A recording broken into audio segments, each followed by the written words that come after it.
ہم چیزوں کو قانون کے دائرے میں رکھ کے کرنا چاہتے ہیں. ہم اپنی بار کے اندر بیٹھے ہوئے تھے. کبھی کسی عامر نے آ کے، کسی ڈکٹیٹر نے آ کے ان باروں کے اوپر حملہ نہیں کیا. آج ان لوگوں کی اتنی ہمت ہو گئی ہے کہ ہماری باروں کے اندر گھس کے ہمارے وکلا کے اوپر، ہمارے روسٹرم کے اوپر جو کہ مقدس ہے، جہاں سے ہم نے حق سچ کی آواز اٹھائی ہے، وہاں پر آ کے یہ حملہ کرنا چاہتے ہیں. تو ہم اس کی تردید کرتے ہیں.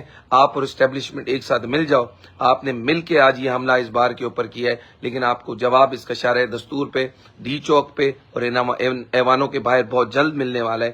جس وقت یہ پوری قوم نکل کے کھڑی ہوگی اپنے دریاؤں کے لیے، اپنی کارپوریٹ فارمنگ کے لیے، ان آزاد عدالتوں کے لیے، ان بکے ہوئے ججز کے خلاف، یہ پوری قوم آپ کے ان کچھ لوگوں کے اوپر یہ جو بغاوت کرے گی، جس نے جو سسٹم آپ نے نافذ کیا ہوا ہے، تب آپ کی عقل ٹھکانے آئے گی کہ اصل پاکستان کی بقا کی جنگ لڑنے والے ہمارے آباء و اجداد اور ہم لوگ ہیں جو آج تک لڑ رہے ہیں. ہم اس ملک کو چھوڑ کے نہیں جا رہے تاکہ ہم اس ملک میں رہیں اور اس ملک میں رہتے ہوئے ہم اس ملک کی ترقی میں اپنا حصہ ڈالیں.